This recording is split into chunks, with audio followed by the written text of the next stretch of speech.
We now know the name of the man who federal investigators believe robbed a bank in Plainwell using a backpack he claimed held a bomb.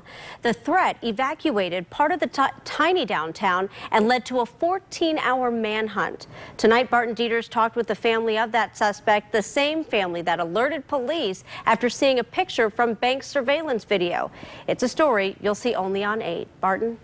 Well, Marley, the family of the man who allegedly robbed the Allegan County bank say he is not a violent criminal.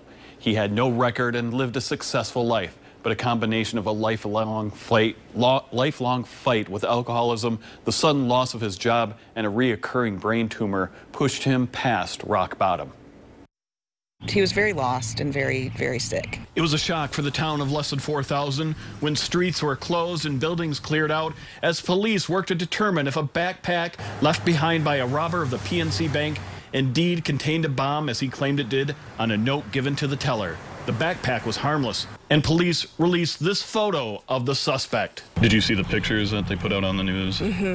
We knew right away. Here's suspect Paul Donnelly. He's a 50-year-old native of Jackson, Michigan, an Eastern Michigan University grad.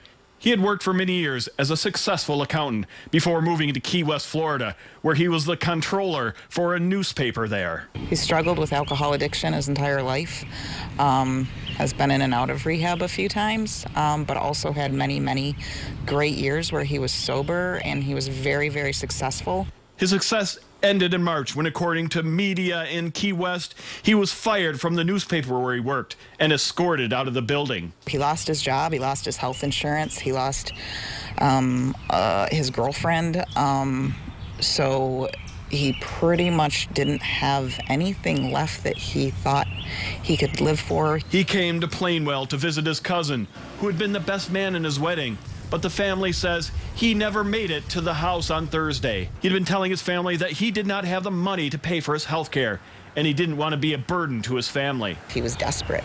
Right. He was desperate for money, and he was desperate for help, I think, and he didn't know how else to get it. After seeing him on TV, the family did not want there to be a tragic ending for him. We knew this has to be a cry for help, and we had to help him right away. So this is out of character for something that he would do. Now Donnelly is in federal custody, facing a potential life offense. We hope he gets help. We hope he gets better. Donnelly walked almost 8 miles from where the crime occurred, allegedly.